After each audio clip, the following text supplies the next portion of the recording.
కాంగ్రెస్ నాయకుడు ఒక ఎజెండా ప్రకారం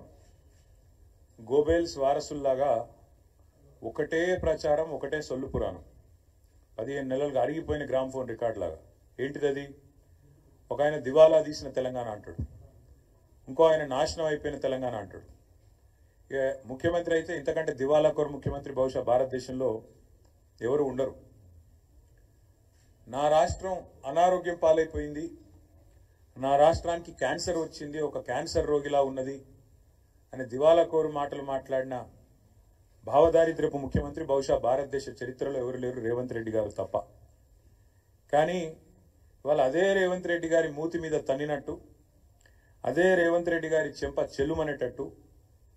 అదే రేవంత్ రెడ్డి సొల్లు పురాణం అంతా తప్పు అంటూ ఆయన సొంత కేబినెట్లోని సహచరుడు ఈ రాష్ట్ర ఉప ముఖ్యమంత్రి బట్టి విక్రమార్క గారు రాష్ట్ర ఆర్థిక శాఖ మంత్రి గారు ఫిబ్రవరి 17 నాడు ఒక సమగ్ర సవివరమైన నివేదికను వారు విడుదల చేసినారు ఇది మా కవిత్వం కాదు బీఆర్ఎస్ పార్టీ యొక్క సొంత నివేదిక కాదు రాష్ట్ర ప్రభుత్వం సాధికారంగా విడుదల చేసిన నివేదిక Telangana state statistical abstract atlas అని కూడా అంటారు దాన్ని ఫిబ్రవరి 17 నాడు మరి కేసీఆర్ గారి జన్మదిన కానుక అనుకున్నారేమో కానీ వారు విడుదల చేసి ఇందులో ముఖ్యమంత్రి మూతి మీద తన్నేటట్టు కొన్ని వాస్తవాలు చెప్పినారు ఇన్ని రోజులు ముఖ్యమంత్రి మాట్లాడిన చిల్లర మాటలు బజారు భాష ముఖ్యమంత్రి చెప్పిన పచ్చి అబద్ధాలు ఇవన్నిటినీ కూడా తిప్పికొడుతూ సమగ్రమైన సవివరమైన నివేదికను విడుదల చేసి వాస్తవాలు అంగీకరించినందుకు నేను ఈ ప్రెస్ మీట్ ద్వారా గౌరవ ఉప ముఖ్యమంత్రి బట్టి విక్రమార్క గారికి ధన్యవాదాలు తెలియజేస్తా ఉన్నాను ముఖ్యమంత్రి గారు కూడా నిన్న రంకెలు వేసినారు ఎక్కడ పోతే అక్కడ రంకెలు వేయడం అచ్చోసిన ఆంబోతులాగా నోరేసుకొని వాగడం ఆయనకు అలవాటు ఆయన ముఖ్యమంత్రి అయినాక కూడా ఆయన పద్ధతి మారతలేదు వారికి కూడా నేను విజ్ఞప్తి చేస్తా ఉన్నా ముఖ్యమంత్రి గారికి దయచేసి మీరు సొల్లు మాట్లాడే ముందు నోరు తెరిచే ముందు మీ సహచరుడు మీ మంత్రివర్గ సహచరుడు సెక్రటేరియట్లో ఆయన విడుదల చేసిన ఈ నివేదికను ఒకసారి చదవండి కొన్ని చదివే తీరిక ఓపిక తమరికి లేకపోతే మీ పక్కన పెట్టుకున్న అడ్వైజర్లు ఉన్నారు కదా 5గురో 6గురో వాళ్ళతో చెప్పించుకోండి కనీసం ఒక రిపోర్ట్ తెప్పించుకొని నేను ఏముందో చదువుకోండి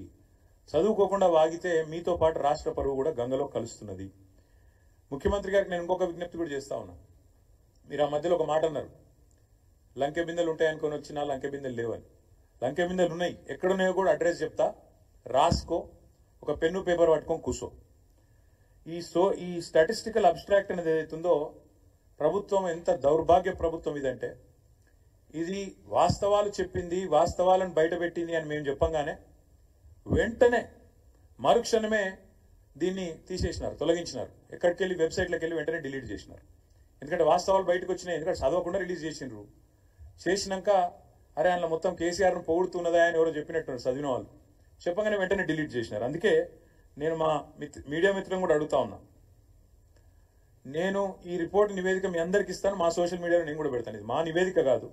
ప్రభుత్వం కానీ మేము డౌన్లోడ్ చేసి పెట్టుకున్నాం ఎందుకన్నా మంచిది దౌర్భాగ్యులు తీసేస్తారని తెలుసు కాబట్టి పెట్టుకున్నాము మీకు అందజేస్తాను ఇందులో ఏముందో చెప్పే ప్రయత్నం నేను మీకు చేస్తాను ఇందులో ఎంతో స్పష్టంగా చెప్పినారంటే ఇన్ని రోజులు కాంగ్రెస్ చేసిన ప్రచారం చిల్లర ప్రచారం రాజకీయాల్లో లాభం కోసం చేసిన ప్రచారం అబద్ధం పచ్చి అసత్యం అనే మాట ఇదే నివేదిక ధృవీకరించింది ఈ నివేదికలో స్పష్టంగా చెప్పారు రాష్ట్ర తలసరి ఆదాయం 2014లో 10వ స్థానంలో ఉంది భారతదేశంలో మన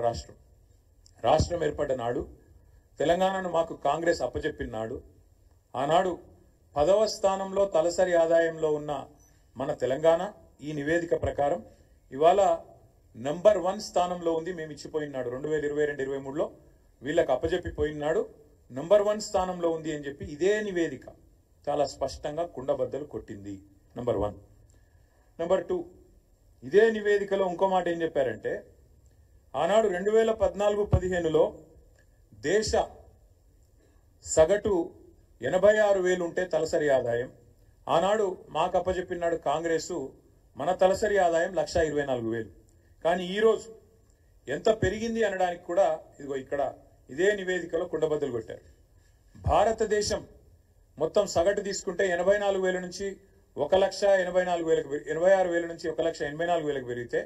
మనది దాదాపు 2 రెట్లు